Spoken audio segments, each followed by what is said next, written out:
Bonjour à tous, je suis Gilles Mansillon, je vous salue, je vous souhaite une excellente journée. Je voulais venir aujourd'hui pour répondre à certaines des questions qui m'ont été posées. C'est des questions, il y a beaucoup de questions, des questions énormes, des questions très importantes, des questions essentielles.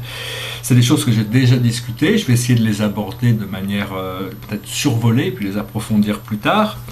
Bien sûr, tout ça ne sont que mes idées, tout est relatif, il y a peut-être des choses que vous pourrez utiliser dans ce que je dis, puis d'autres choses qui seront peut-être moins appropriées, donc il faut vraiment suivre sa propre intuition.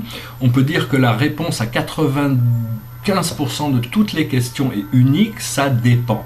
Ça dépend de vous, ça dépend de ce que vous cherchez, ça dépend de la situation, ça dépend de votre niveau de conscience, tout dépend de...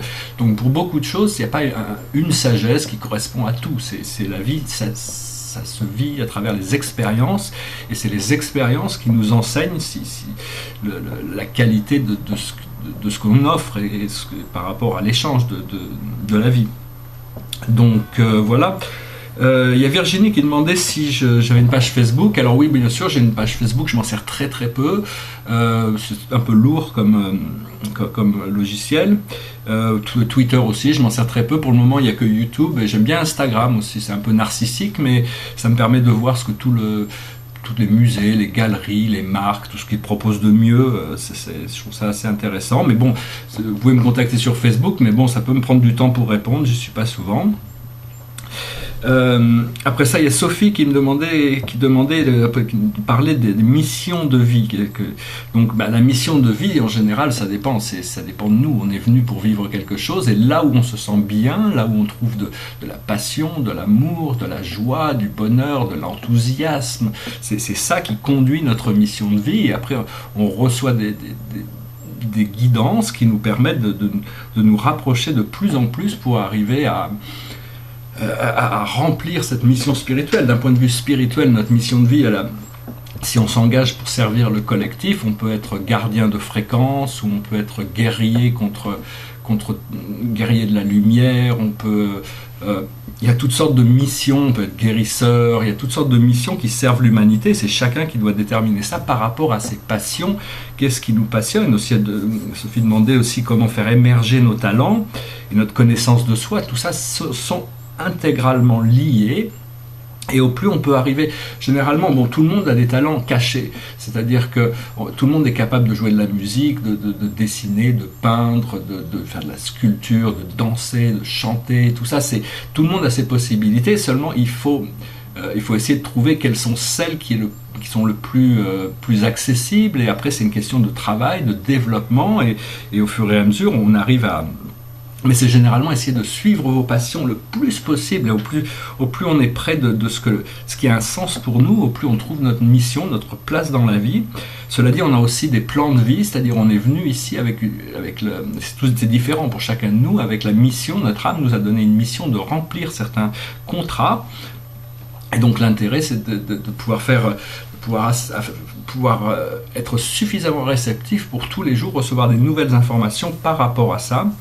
Et donc c'est ça qui nous enrichit au fur et à mesure, et au plus on s'exprime dans la créativité, quelle que soit la forme de créativité. La créativité, les pensées sont créatives, tout est créatif, tout ce qu'on fait nous aide à créer quelque chose. Donc c'est vraiment tout ça, c'est vraiment interlié. Et donc c'est vraiment une question de trouver, d'essayer de comprendre qu'est-ce qui nous apporte le plus de joie et de bonheur, et c'est à partir de là qu'on peut commencer à découvrir notre mission de vie. Il y a Mirabel et le monde des oracles qui demandaient aussi le voyage astral par rapport à une approche aux planètes. Alors bien sûr, toutes les planètes ont des mondes astraux. Les mondes astraux, c'est ce qu'on appelle la 4e dimension. Et quand on voyage dans l'univers, généralement on se réunit en groupe. Quand on fait des voyages interplanétaires, au début il faut mieux pas le faire tout seul, il vaut mieux être en groupe, créer un véhicule énergétique et accepter de laisser notre corps derrière nous et se projeter dans la 5e dimension, dans une dimension de lumière. Mais vu que notre conscience n'est pas toujours... notre intention est d'aller dans la 5e dimension, mais quand on a cette intention, généralement on retombe dans des plans astraux qui sont à la fréquence où on est confortable. C'est-à-dire comme dans un rêve, les plans astraux c'est le monde du rêve, c'est le monde des émotions aussi. Donc l'idée c'est de rester dans des plans astraux le plus élevés possible, parce que au plus on s'élève dans les plans astraux, au plus l'expérience est agréable et lumineuse. Donc Voilà, donc ça c'est des choses sur lesquelles je vais bien sûr revenir, les voyages interdimensionnels et les plans astro, et même l'habilité de visiter d'autres planètes. Ce qu'il faut savoir, c'est que dans notre système solaire, nous sommes la dernière planète à exister dans la troisième dimension, même s'il y a quelques civilisations physiques qui ne sont pas reconnues encore par l'humanité dans notre système solaire. La plupart ont élevé leur fréquence vers une dimension qui est devenue invisible, et donc on n'a pas l'instrumentation qui nous permettrait de déterminer qu'il existe vraiment des civilisations éthérées sur ces planètes ou à l'intérieur de ces planètes. Mais tout ça va commencer à se révéler de plus en plus. Il y a Pascal Vénus qui a posé une question sur comment se débarrasser des cigarettes et sur les systèmes de santé, la nutrition. Bon, ça c'est des gros sujets. Le tabac c'est peut-être le plus gros danger de santé publique internationale, mondiale. C'est quelque chose qui... le problème aussi, c'est qu'ils rajoutent des produits chimiques dans les cigarettes. Donc si vous fumez des cigarettes, c'est du tabac naturel. La deuxième chose, le tabac originellement est un fertiliseur, c'est-à-dire le tabac c'est fait pour, j'avais mis qu'il y a une ferme de café au El Salvador, et tous les 5 ans il fait pousser du tabac sur ses champs, il laisse mourir le tabac, ça enrichit le terrain pour que le café puisse être plus riche dans son arôme. Donc a priori le tabac n'est pas fait pour fumer. Les Indiens d'Amérique arrivaient à le fumer d'une manière cérémonial, mais ils mettaient de la sauge blanche avec, ce qui rend non seulement qui ouvre les portes de communication au monde spirituel pendant 10-15 minutes, et le tabac n'est pas addictif parce que la sauge c'est très fort et on n'a pas forcément envie de recommencer après qu'on ait pris une prise de tabac comme ça. J'ai longtemps vécu au Nouveau-Mexique, au Colorado, donc j'ai un petit peu eu ces expériences de connexion avec, en plus des vies passées, avec les Indiens d'Amérique. Et donc mais enfin bon, c'est un problème, ça a été un gros problème pour moi, c'est un de mes boulets principaux, le tabac. C'est psychologique. Alors bon, j'ai une petite recommandation, c'est que j'avais découvert, c'est quelque chose qui est très connu, c'est un petit livre qui s'appelle Comment s'arrêter de fumer, par un monsieur qui s'appelle Alan Carr, qui est décédé, mais il en a vendu 6 millions, c'est un petit livre, je l'ai lu, je me suis arrêté 3 semaines de fumer, puis après j'ai repris, puis j'ai prêté mon livre entre-temps à un ami qui ne me l'a pas rendu, je voulais le relire, lui-même s'est arrêté 3 semaines, et puis après, c'est un livre, on le lit, et on arrive à s'arrêter sans rien pendant une semaine, 10 jours, 15 jours, 1 mois. Et donc je vais racheter ce livre, peut-être, parce que j'ai peut-être besoin de le relire, c'est juste pour il nous rappelle dans ce livre que quand on a envie d'une cigarette, ou quand on a envie de tabac, c'est notre corps qui nous informe qu'un poison mortel nous a envahi notre corps et qu'il est en train de s'éliminer. C'est pour ça qu'on se sent mal. Le problème, c'est qu'on se sert des cigarettes quand on a une émotion agréable ou une émotion désagréable, ou qu'on se lève le matin, ou qu'on a un verre, qu'on mange et tout ça. Il y a toujours ce truc-là qui revient, juste pour ne pas ressentir l'expérience de l'intensité de l'émotion. Ça nous permet d'enfouir l'émotion un petit peu, mais enfin bon, c'est des choses qu'on n'est pas tous égaux par rapport à ces choses-là, et chacun doit gérer sa vie. Il n'y a pas tout est relatif, hein. Je ne vais pas être moralisateur. La même chose par rapport à la nutrition, tout le monde est différent, mais a priori il est plus facile de s'avancer quand on mange des végétaux que des animaux. Cela dit, il vaut mieux manger de la viande d'un animal qui a été extrêmement bien traité pendant toute sa vie que manger des fruits et des légumes remplis de pesticides et d'insecticides. Donc tout est relatif, mais enfin bon, on va forcément revenir, comme disait Einstein, au XXIe siècle, la plus grosse chance de survie de l'humanité va être de revenir à un système végétarien, disons. Tout ça, on va aussi, parce que en réalité, les animaux sont des êtres vivants, mais ils transportent des émotions avec eux, et selon l'émotion qu'ils avaient pendant leur vie ou au moment de leur mort, ils transportent un peu de ce karma avec eux. Et donc, quand on est dans la lumière, on peut manger n'importe quoi, parce que l'âme de l'animal arrive à être transmutée vers la lumière, c'est-à-dire quand on l'amène dans notre corps. Mais tant qu'on n'est pas sûr de pouvoir amener un animal dans la lumière, il vaut mieux éviter de le manger. Mais enfin bon, tout ça c'est relatif. En France, c'est très très difficile d'être végétarien. Moi, j'ai eu beaucoup de mal. J'étais carnassier, et puis je suis rentré dans la spiritualité, et donc j'étais obligé de devenir végétarien. Ça m'a pris plus de 2 ans pour le devenir. J'habitais à Los Angeles à l'époque. Et puis je suis resté végétarien 5, 6, 7 ans. Et puis je suis rentré en France et je me suis remis à manger de la viande, mais c'était une nécessité pour moi parce que je ne vivais plus du tout dans mon corps. J'étais complètement dans l'éther et il fallait que je revienne dans mon corps. Donc la viande m'a ramené dans mon corps. Donc bon, tout est Tout a une fonction. C'est évident que si au niveau de la diète et du nettoyage, il y a des choses qu'il faut savoir. Il faut essayer d'enlever tout ce qui est chimique, tout ce qui est pétrochimique. Enfin, je veux dire, mais bon, le cancer, qu'est-ce que c'est? C'est parce qu'ils ont mis des produits chimiques partout, dans le sol, dans l'air, dans l'eau, dans les habits, dans la nourriture. Ils mettent des produits chimiques partout. C'est normal que il y a des conséquences. Une deuxième chose, c'est que toute cette radiation, cette énergie nucléaire crée des problèmes génétiques. Ça attaque l'ADN. Il y a toutes sortes de technologies, toutes sortes de choses qu'on n'a pas encore compris, qu'on va devoir s'adapter pour revenir à un état naturel de santé. Et de la même manière, si vous utilisez un dentifrice avec du fluor, c'est extrêmement malsain. Enfin, après ça, chacun fait ce qu'il veut, encore une fois, mais le fluor est une neurotoxine. Il vous suffit de jeter votre dentifrice, trouver du bicarbonate de soude ou un autre dentifrice où il n'y a pas d'aluminium et il n'y a pas de fluor, et vous verrez qu'en une semaine ou deux, vous allez avoir plein de lumière dans votre tête. C'est vraiment une chose qui est... Toutes ces neurotoxines sont aussi responsables du Parkinson, de Alzheimer, de la sclérose, de plein de choses qui sont tous ces métaux souples, l'amiante, le fluor, l'aluminium, le mercure, le plomb. Toutes ces choses sont très très toxiques. Donc il faut protéger votre vibration et essayer de nettoyer le plus possible ces choses de votre vie.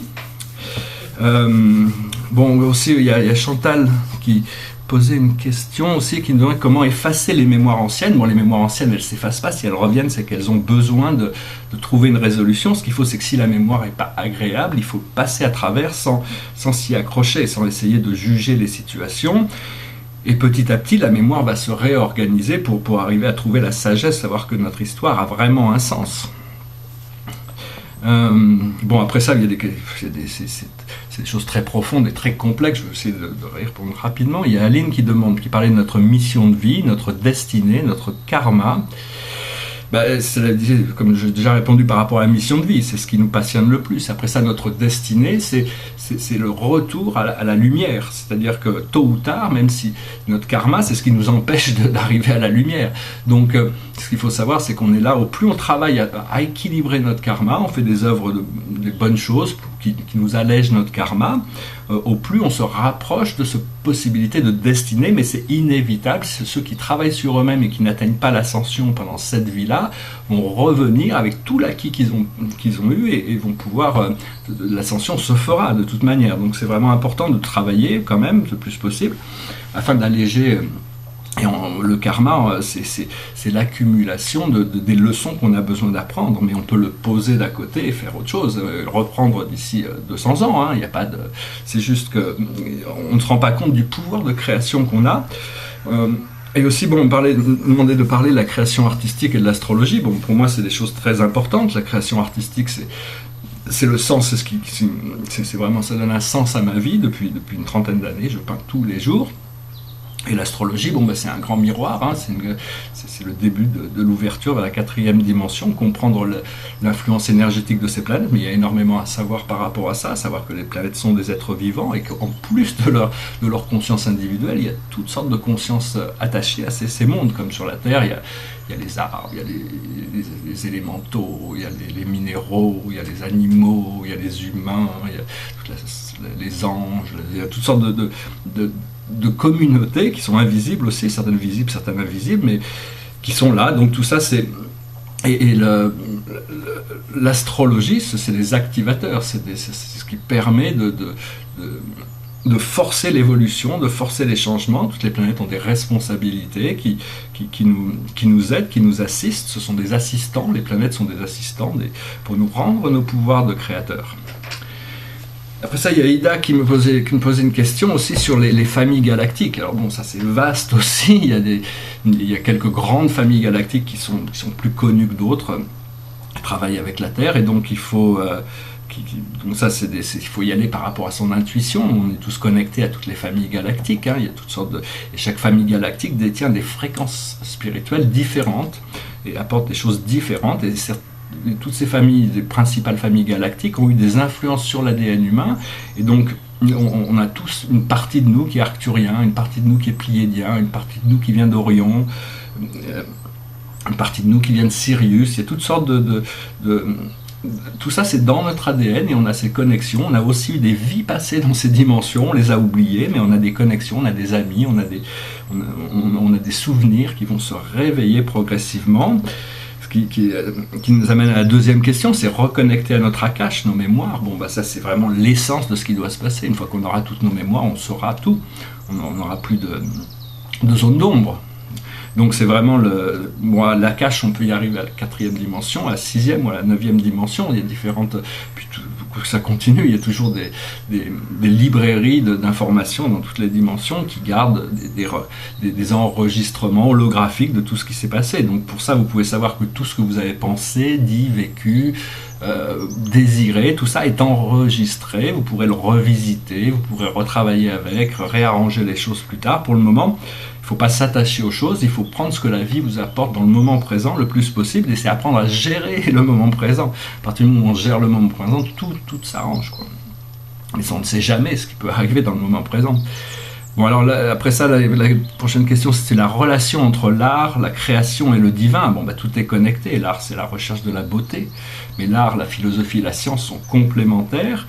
Le procédé de création, nous sommes tous des créateurs et nous sommes tous connectés au divin. Mais bon, c'est juste une question d'élever sa conscience.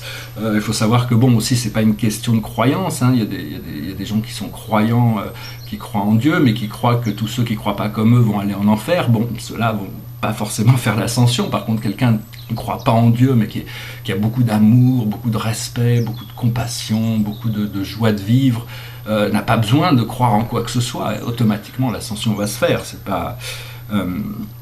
Après ça, bon, sur les voyages astro, on pose des questions sur les voyages astro, il faut essayer toujours, avec son intention, de se projeter au-delà des plans astro, de se projeter dans la 5e dimension, parce que l'intention, quand on a de partir dans les plans astro, c'est qu'on a l'intention d'arriver à la 5e dimension, ça nous protège, c'est-à-dire ça fait qu'on ne va pas retomber dans des plans astro négatifs qui pourraient créer une expérience cauchemardesque, qui nous connecte aussi à nos rêves. On nous demandait aussi par rapport aux rêves.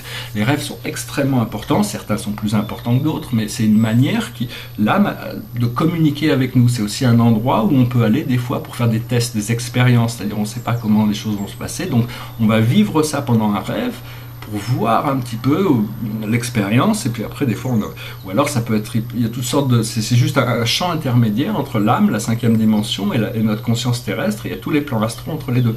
C'est pour ça que c'est pas toujours facile d'arriver dans la 5e dimension, parce qu'il faut d'abord traverser tout le côté ombre avant d'arriver dans la lumière. Mais si on a le courage de le faire, à ce moment-là on est plus on arrive à passer beaucoup plus facilement, il y a beaucoup moins de résistance. Bon, on me demandait aussi par rapport pour partager des méditations guidées. Oui, peut-être, je vais peut-être faire ça. Je pense que bon, je vais aussi ouvrir des centres dans le futur où ça sera beaucoup plus personnel, parce que c'est pas facile de faire des méditations guidées. J'en ai fait beaucoup, mais c'est toujours avec des gens physiquement présents, ce qui me permet télépathiquement d'avoir un sens où ils vont avec et de pouvoir corriger au fur et à mesure. C'est un peu comme l'hypnose, faire l'hypnose comme ça, sans savoir qui est la personne, ses dispositions. C'est quelque chose qui est mieux quand même quand on fait. C'est mieux de faire ça de manière plus taillée sur mesure, disons, et de pouvoir compenser quelque chose. Donc oui, tout ça c'est possible, ça risque d'arriver. Il y a Christine qui demandait aussi quelle heure est-il? Est-ce que c'est l'heure de l'Apocalypse, le tournant pour l'humanité? Alors l'heure qu'il est, c'est maintenant, hein, c'est clair, et c'est en effet le tournant de l'humanité, le 20 mars. Il y a vraiment un grand tournant qui se prépare. Oui, c'est l'Apocalypse, et l'Apocalypse, c'est pas la fin du monde, c'est la révélation, ça veut dire révélation. Et donc c'est vraiment la fin du temps et le début de la fin d'une civilisation dans la dualité qui se prépare, et le début d'un nouvel âge dans l'unité, l'amour, la lumière, la paix, la concorde, la sagesse. Et donc tout ça prend du temps, parce que bon, il y a toutes sortes de consciences qui sont complètement déconnectées de tout ça, et donc il faut que tout le monde puisse avoir les moyens de faire ses choix par rapport à des réalités informées. Bon, par rapport au monde céleste, c'est trop vaste. On peut pas lisez l'Urantia si vous voulez en savoir plus. Hein. Pour les mondes célestes, c'est quelque chose de très vaste. C'est des choses qui se découvriront au fur et à mesure. Les archanges sont des êtres divins, merveilleux, magnifiques, vous pouvez les appeler, vous pouvez compter sur eux, ils sont très très très puissants. L'archange Michael, c'est une force de la nature. Tous les archanges sont des forces de la nature. Il y a 800 000 archanges qui ont été répertoriés dans notre univers, notre petit univers local. Et notre planète est un grand centre archangélique, ce qui surprend beaucoup de visiteurs qui viennent dans notre univers. Ils se demandent pourquoi cette planète, et pourquoi il y a un grand centre archangélique qui se trouve là. Mais bon, c'est à cause de l'histoire un peu atypique de notre planète. Et donc, à propos de les archanges, Marie, Jésus, le Christ, ça c'est des maîtres ascensionnés. Madame Marie, c'est un très grand enseignant, et le Christ aussi. Il n'y a pas de plus haut enseignant. C'est des êtres divins, d'amour. Vous n'avez pas besoin d'être religieux. Vous pouvez les appeler. Ils sont toujours de bons conseils, quoi. Vous pouvez vraiment vous tourner vers tous ces maîtres ascensionnés. C'est des êtres divins, merveilleux, et tels que vous l'êtes aussi. C'est ce qu'ils vous diront d'ailleurs quand ils viendront vous voir. C'est que nous sommes tous connectés à cette force divine. C'est juste qu'ils ont atteint un niveau d'intégration, d'ascension, de pleine conscience qui transcende même le niveau moyen d'évolution. Le Christ est venu, quand il est venu, il a réouvert les portes du paradis, il a fini la quarantaine, mais bon, ça prend 2000 ans pour arriver au point où on est capable d'ascensionner. Prochaine question, c'était mon corps élevé sa fréquence vibratoire. Les ressentis physiques, fatigue, sommeil, maladie, goût, nourriture, tout ça c'est très personnel. Il faut vraiment suivre son intuition. Plus on arrive à se purifier, d'abord purifier son intention, avoir que des bonnes intentions si possible, purifier son esprit, essayer d'éviter les mauvaises pensées. Même si les gens sont mauvais, il faut bien avoir des bonnes pensées pour eux, parce que ça a un impact invisible. Toutes nos pensées ont des impacts dans le monde. Donc c'est important de garder ses pensées sereines et claires le plus possible. Pour monter sa fréquence vibratoire, c'est une question de travailler avec. Dès qu'il y a quelque chose qui nous fait descendre, qui nous met en colère, qui nous frustre, qui nous met des doutes, qui nous met des peurs, qui nous met toutes ces choses-là, il faut arriver à gérer ça pour revenir à la fréquence vibratoire de sérénité. Après ça, les ressentis physiques, il y a toutes sortes de choses. Notre cerveau est en train de se rebrancher, tout notre corps physique, toutes ces choses sont en train d'être transformées, donc c'est normal qu'on puisse être fatigué. Il y a toutes sortes de causes. Si vous êtes fatigué, reposez-vous, et puis essayez de dormir le mieux possible. Avant de dormir, vous pouvez demander des choses, et vous les recevez généralement au réveil. Pour ce qui est des maladies, les maladies sont utiles, elles nous forcent à canaliser notre attention sur quelque chose qu'on ne voulait pas voir. Je ne parle pas des maladies fabriquées par certaines forces, certaines entités qui cherchent du profit avec ça. Je parle des maladies en général.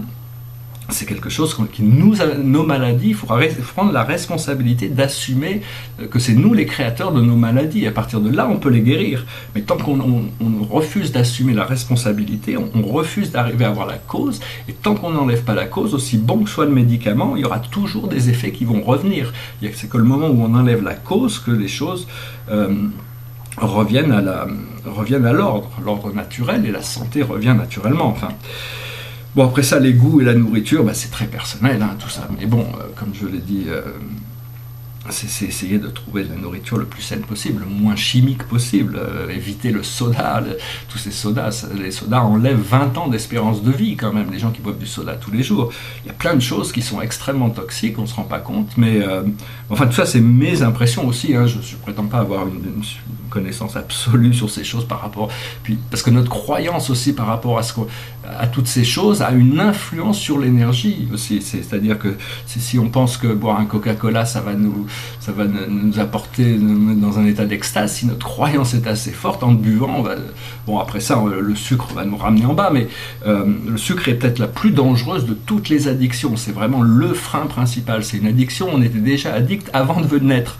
Notre corps physique à l'intérieur, avant même de naître, était déjà addict Enfin, moi personnellement aussi au tabac, parce que ma mère fumait quand elle était enceinte, mais était addict au sucre. Tout le monde est addict au sucre en naissance. C'est ce qui nous rend sensible à la douleur, le sucre. Moi, je mangeais énormément de sucre. Maintenant, j'arrive à tout. C'est vraiment progressif aussi. On peut pas forcément tout enlever d'un seul coup. Donc, y aller doucement, petit à petit, réduisez. soyez gentil avec vous-même, ne vous jugez pas parce que vous faites quelque chose qui n'est pas bien. Enfin bon, il faut essayer de trouver un équilibre dans tout ça, et avec ça, petit à petit, les choses progressent. Bien sûr, le sport aussi est très essentiel, l'exercice physique. Moi ici, j'ai toujours été assez sportif, mais ici, j'ai pas trop les structures qui me permettent de l'être, donc ça me manque un petit peu. Qui sommes-nous ? Qui sommes-nous ? Oui, nous sommes une âme éternelle. Nous sommes en réalité ce que nous choisissons d'être. À partir du moment où si je dis je suis heureux, je deviens le bonheur. Si je suis malheureux, je deviens la tristesse. Si je dis je suis, à partir du moment où on dit je suis, on détermine qui on est. Donc, mais bon, en essence, nous sommes des âmes éternelles et notre moi supérieur est une âme éternelle qui est connectée à notre moi divin, et notre être véritable est Dieu. Mais bon, il faut arriver à le réaliser avant de pouvoir le manifester. La genèse de l'humanité, c'est des choses très complexes qui vont être révélées. Il y a des maîtres ascensionnés qui ont été commissionnés pour ça. Il y a un maître ascensionné qui s'appelle Maitreya, qui va venir s'exprimer, qui va parler télépathiquement quand le moment sera venu. Toute l'humanité sera consciente de son histoire. Donc ça, c'est des choses qui viendront dans le futur. L'ADN, les mémoires quantiques, bon, tout ça, c'est extrêmement important. Tout se trouve là-dedans. C'est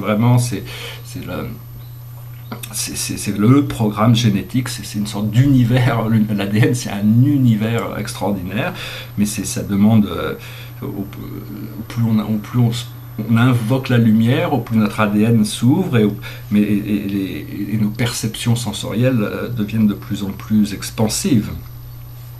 Alors bien sûr, nous sommes le magicien de la vie, c'est à nous de manifester les choses, mais quand on manifeste quelque chose, grâce à la magie, la magie, c'est juste manifester avec intention, c'est-à-dire que bon, il faut que l'univers supporte cette manifestation, parce qu'on peut obtenir les choses par force, mais à ce moment-là, il faut payer les conséquences. C'est-à-dire si on utilise la magie ou n'importe quelle manière de trouver une solution à un problème, mais on est obligé d'utiliser la force, la violence, la brutalité, toutes ces choses-là ne pourront pas durer. Alors que si on trouve un moyen d'arriver à ce que l'on recherche de manière douce, à ce moment-là, les choses sont beaucoup plus durables.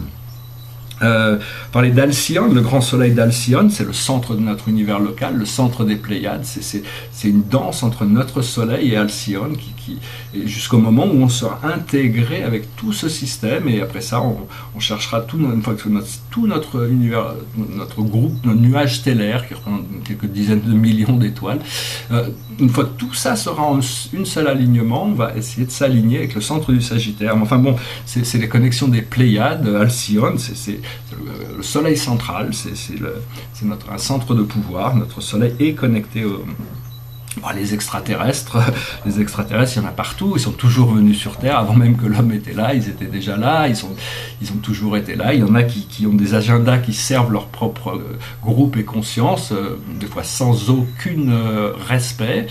Il y a des êtres très avancés technologiquement, mais très peu avancés spirituellement, et donc ils ne connaissent pas l'amour, ils ne connaissent pas toutes ces choses-là. Puis il y en a d'autres qui sont extrêmement avancés, beaucoup plus avancés que tout ce qu'on peut imaginer.